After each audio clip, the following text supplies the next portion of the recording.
June 24, 1948. Soviet Military Administration Headquarters, Karlshorst, East Berlin. Inside the imposing requisitioned building, a cloud of cigarette smoke hangs in the air, thick with the scent of confidence.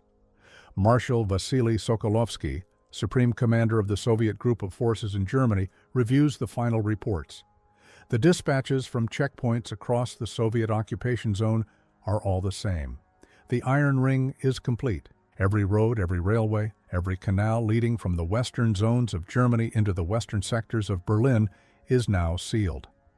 The official explanation, broadcast by Radio Moscow, is a masterpiece of bureaucratic fiction, technical difficulties, and necessary repairs on all routes. No one is fooled. This is a siege, a calculated, deliberate act of strategic strangulation. From Sokolovsky's perspective, and more importantly, from Joseph Stalin's perspective back in the Kremlin, the logic is as brutal as it is simple. Berlin, a city divided among the four victorious Allied powers, is an anomaly. The Western-controlled sectors, American, British, and French, are an island of capitalism and democratic defiance located 110 miles deep inside the Soviet sphere of influence. Soviet leaders would later call West Berlin a bone stuck in our throat. Nikita Khrushchev's famous phrase perfectly captured the problem Stalin faced in 1948, and he had decided it was time to remove it. The Soviet plan wasn't a military assault, it was a logistical checkmate. Soviet intelligence had done the math, and the numbers seemed irrefutable. The 2.2 million Germans living in West Berlin were utterly dependent on the West for their survival. Allied planners themselves had calculated the city required a minimum of 4,500 tons of supplies every single day to function, about 1,500 tons of food to prevent starvation, and at least 3,000 tons of coal and gasoline to keep the lights on and the homes from freezing. Moving 4,500 tons of cargo requires immense effort. It means hundreds of freight cars on trains, endless convoys of heavy trucks, and fleets of barges. With all those land and water routes now severed by Soviet military power, the Western Allies had only one path left into the city, the sky. And the sky, the Soviets calculated, was simply not a viable option. Air transport was astronomically expensive, notoriously unreliable, and, crucially, limited in capacity. The Americans' primary cargo plane in Europe was the C-47 Sky Train, the venerable Goonie bird of World War II. A reliable workhorse, yes, but it could only carry about 3.5 tons per flight. On paper, the math was damning. To meet the city's daily demand of 4,500 tons with C-47s would require nearly 1,300 flights every 24 hours. That meant a plane would have to land in Berlin roughly every 70 seconds around the clock, in all weather, without fail. To the Soviet High Command, this was logistically preposterous, impossible, a fantasy. The Kremlin was certain of the outcome. The Western Allies would be faced with a humiliating choice, either abandon West Berlin to the Soviets or watch its people slowly starve and freeze. Either way, the bone in the throat would be gone. But 100 miles away, in the American military headquarters in West Berlin, another general was looking at the same map and drawing a very different conclusion. General Lucius D. Clay, the American military governor, was a man forged in logistics and hardened by war. He understood the staggering numbers just as well as the Soviets did. But where the Kremlin saw an inevitable Western collapse, Clay saw an imperative to act. He sent a now famous telegram to Washington: "When Berlin falls, West Germany will be next." Stalin and his marshals were masters of a certain kind of power, the power of tanks, artillery, and raw manpower. They understood how to seize territory and crush opposition on the ground. But in their cold, hard calculation of tonnage and transport, they had made a fatal error. They had assessed the tools the Allies had on hand, but not the industrial capacity and engineering genius that stood behind them. The Soviets saw the C-47 and its limitations. They failed to foresee the imminent arrival of its far larger successor, the C-54 Skymaster, and the revolutionary system of relentless efficiency the Americans would build around it. The Soviets believed they had laid a perfect siege, but what they had actually done was issue a challenge. They had looked at the roads and the railways and declared checkmate. They had failed to look up and to comprehend the symphony of logistics that would soon fill the three Allied air corridors, a relentless stream of aircraft descending into the battered airfields of Tempelhof in the American sector and Gatow in the British. This is the story of how the Western Allies defeated Stalin's grand gambit, not with bombs or bullets, but with flour, coal, and chocolate. It is the story of the Berlin Airlift, the logistical miracle that kept a city alive and in doing so drew the definitive line in the sand for the entire Cold War. Stalin was about to receive a shocking year-long lesson in the awesome power of American and British air logistics, a lesson that would prove his calculations catastrophically wrong. The first American response, codenamed Operation Vittles, began on June 26, 1948. It was more an act of defiance than a coherent plan. General Clay ordered every available C-47 in Europe into the air. That first day, a mere 32 flights delivered a paltry 80 tons of supplies, mostly powdered milk, flour, and medicine. It was a symbolic gesture, but one that fell catastrophically short of the 4,500 tons the city needed to survive. The Soviet leadership in Karlshorst likely watched with cynical amusement.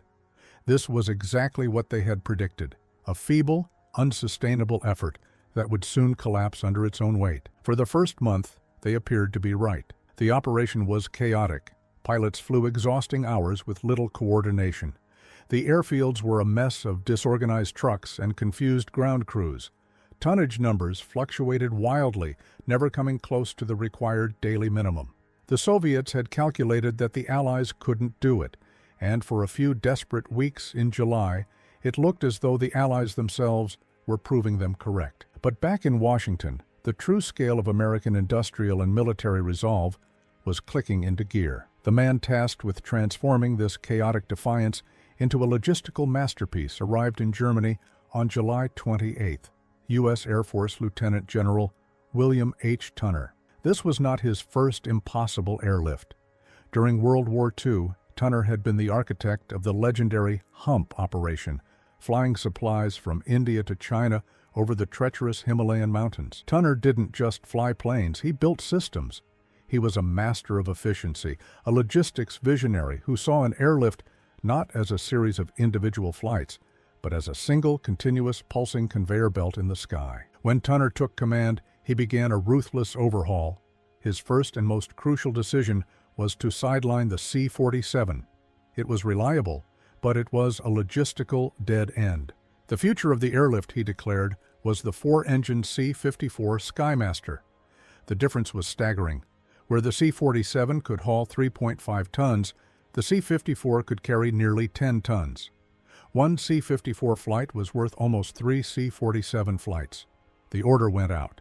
The U.S. Air Force was to strip its commands worldwide of every available C-54 and send them to Germany. But planes were only part of the equation.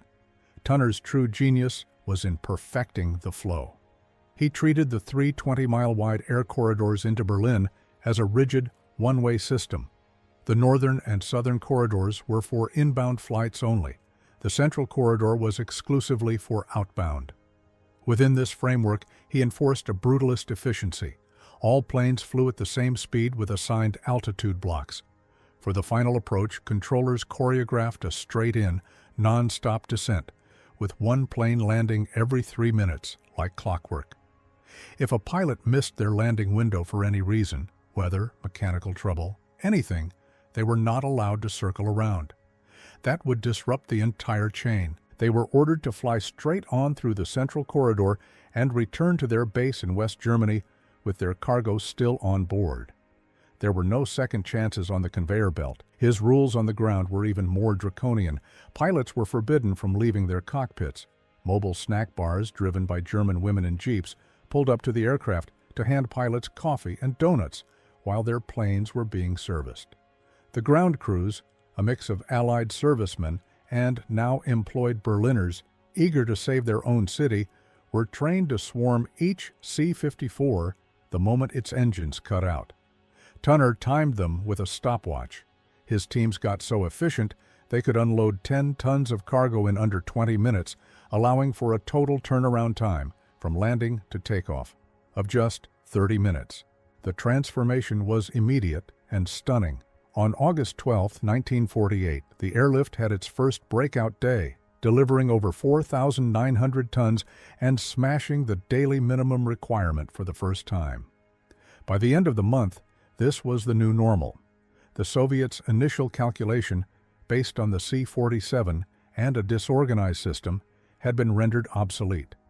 What was once the desperate roar of a few dozen planes a day became a constant, unending drone.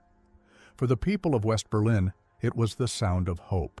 For the Soviet marshals in Karlshorst, it was the sound of a dawning, terrifying realization.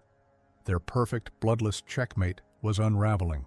They had blockaded a city on the ground only to watch in disbelief as their enemy built a fully functioning, unstoppable industrial bridge in the air right over their heads. As the autumn of 1948 set in, the constant drone of C-54s over Berlin became the new rhythm of the city.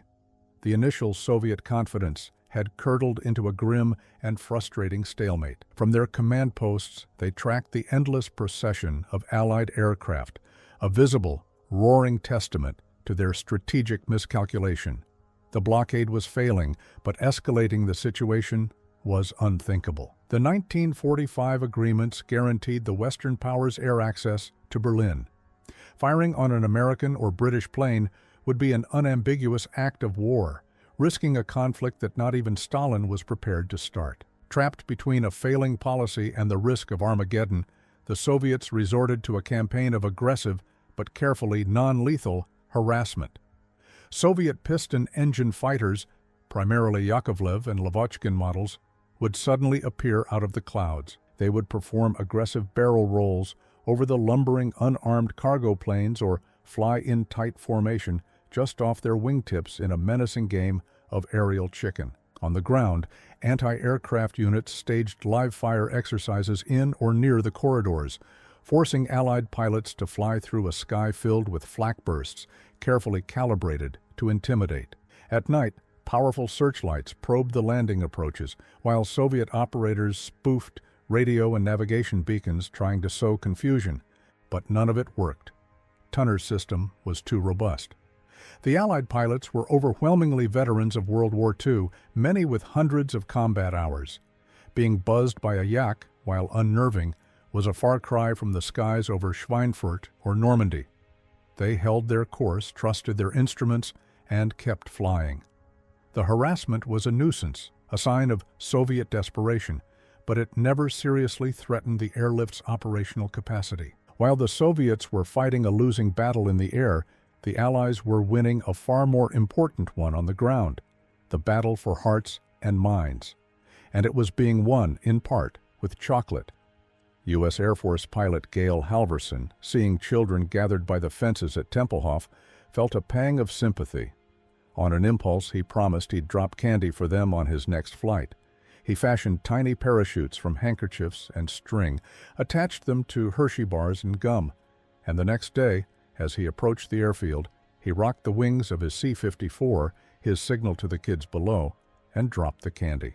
The candy bomber, or Uncle Wiggle Wings, as the children called him, became an overnight sensation. When news of his gesture reached the United States, it sparked a nationwide phenomenon. American school children and candy companies donated tons of sweets. Soon dozens of pilots were dropping candy parachutes. It was a propaganda masterstroke, an act of simple human kindness that powerfully contrasted the grim reality of the Soviet blockade. Stalin was offering starvation. The Americans were dropping chocolate from the sky. For the Berliners, who just 3 years earlier had been the enemy, this gesture signaled a profound shift. They weren't just a conquered people, they were partners in a new struggle against a new tyranny. But as winter approached, the Soviets believed they had one final unbeatable ally: the weather. The winter of 1948 to 49 would prove to be one of the worst in 40 years. General Winter, which had defeated Napoleon and Hitler, would surely defeat an airlift dependent on clear skies. The infamous German fog, ice, and snow would ground the Allied fleet, doing what Soviet fighters could not. The Kremlin watched the weather reports and waited, certain that the conveyor belt in the sky was about to grind to a frozen halt. The winter of 1948-49 was brutal, even by German standards. A thick, icy fog, a dreaded phenomenon known to pilots as clag, descended on Berlin for weeks at a time, reducing visibility at Tempelhof and Gatow to near zero. Ice-coated wings, making aircraft heavy and unstable. Snowdrifts threatened to close the runways. In Moscow, the Politburo followed the meteorological reports with grim satisfaction. This, finally, was the end. No air force in the world could sustain an operation of this magnitude in these conditions. The laws of physics and nature were on their side. What the Soviets failed to comprehend was that the Allies weren't just fighting the weather. They had brought their own weather-beating technology. The key to the winter campaign was a system that had been perfected in the final years of the war. Ground-Controlled Approach, or GCA. At the end of each runway sat a mobile radar trailer manned by a small, highly trained crew. These operators would find an approaching C-54 on their scopes while it was still miles away, lost in the impenetrable fog. From that moment on, they became the pilot's eyes. Staring intently at the green blips on their screens, the GCA operators would talk the pilots down, their calm, rhythmic voices a lifeline in the disorienting whiteout. You are slightly above the glide path. Correct left. Bring her down gently. Heading is good. You are over the runway threshold. Cut throttles and land. The pilots had to place absolute faith in a disembodied voice, ignoring their own senses that screamed they were flying blind into the ground. It was an act of incredible nerve and skill, repeated hundreds of times a day. The strain was immense. 31 American and 39 British personnel would lose their lives in crashes during the airlift, many of them victims of that unforgiving winter. But the conveyor belt never stopped. While the weather grounded planes on some days, the system was so efficient that on clear days they flew with even greater intensity to make up the shortfall. And the Allies weren't just maintaining the airlift, they were expanding it. The two existing airfields were a bottleneck. A third was needed. In the French sector lay a muddy field in a town called Tegel. Starting in September 1948, a monumental construction effort began.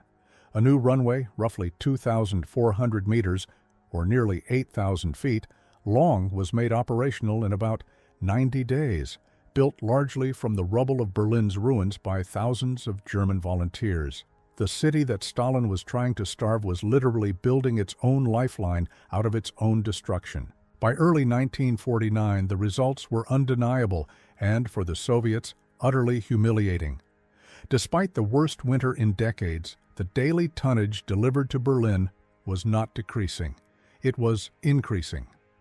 By February, the airlift was consistently delivering over 5,500 tons a day, surpassing even the increased winter demand for coal.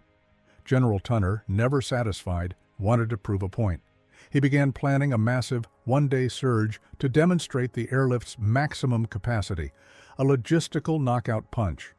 The Soviets' final ally, General Winter, had been defeated. Their campaign of harassment had failed. Their initial calculations were in tatters. Every lever of power they had tried to pull had snapped in their hands, and now they could only watch from across the city as the Allied operation grew stronger, louder, and more defiant with every passing week. The target date for General Tunner's demonstration of overwhelming power was set for the Easter weekend of 1949. He called it the Easter Parade. The goal was to set a new 24-hour tonnage record, a figure so immense it would serve as the final irrefutable proof to the Kremlin that the blockade was not only a failure, but a strategic absurdity. For weeks, ground crews stockpiled supplies at the bases in West Germany. Every aircraft was meticulously maintained, every flight plan triple-checked. The entire system was primed for a maximum surge. The operation began on Good Friday, April 15th. For the next 24 hours, the three air corridors became a torrent of steel and sound. At the height of the push, an aircraft touched down in West Berlin about every 62 seconds. Before its propellers had even stopped spinning, ground crews were swarming it, unloading 10 tons of coal, flour, or machinery in minutes. Then, the plane would taxi back to the runway, take off, and join the stream of outbound aircraft, its place on the ground immediately taken by the next plane in the endless chain. When the 24-hour surge ended, the tally was breathtaking.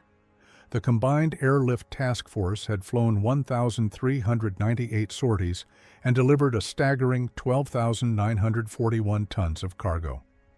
It was a cargo wave that more than doubled Berlin's daily needs and matched, even surpassed, the typical pre-blockade inflows from road and rail. This was the knockout punch. The message in Moscow was unmistakable. This wasn't a stunt, but a scalable system the Allies could sustain indefinitely. The blockade had failed to force the West out. It had failed to starve the city.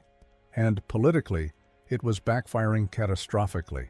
Instead of intimidating the West, it had unified it. Just weeks earlier, in April 1949, the North Atlantic Treaty Organization, NATO, was signed, creating the very formal military alliance Stalin sought to prevent. The concession, when it came, was quiet and indirect. Soviet diplomats began sending subtle signals through back channels at the United Nations. They were looking for a face-saving way to end the crisis. Secret negotiations began. The deal was simple. The Soviets would lift the blockade, and in return, the Western powers would agree to a meeting of the Council of Foreign Ministers to discuss the future of Germany. At 1 minute past midnight on May 12, 1949, nearly 11 months after they were lowered, the red and white striped barriers at the Soviet checkpoints were raised. The first British truck convoy, which had been waiting for hours, roared down the Autobahn toward Berlin, its headlights cutting through the darkness. The siege was over. The Soviet certainty of June 1948 had been systematically dismantled by a reality they had deemed impossible. Their calculations of tonnage, aircraft capacity, and weather had all been proven catastrophically wrong. They had understood the mathematics of a siege, but had fundamentally misjudged the character and industrial capacity of their adversary. Years later, a Soviet diplomat involved in the negotiations would privately concede the Kremlin's profound error, admitting they had completely underestimated the determination of the Americans and their ability to mobilize their immense resources. Stalin had bet that logistics would be the West's fatal weakness. Instead, the Allies had turned logistics into an overwhelming weapon. The Berlin Airlift was more than just a humanitarian success. It was the first decisive victory of the Cold War. It was a conflict won without a single shot being fired between the superpowers, decided instead by slide rules, engine maintenance, radar scopes, and the sheer, unyielding will to keep a city free. It proved to the world, and more importantly to the Kremlin, that the American policy of containment was not a bluff. By building a bridge in the sky, the West demonstrated that it would not and could not be pushed out of Europe. The Iron Curtain had descended, but on the fields of Berlin, a line had been drawn, and for the first time, the Soviets had been forced to take a step back.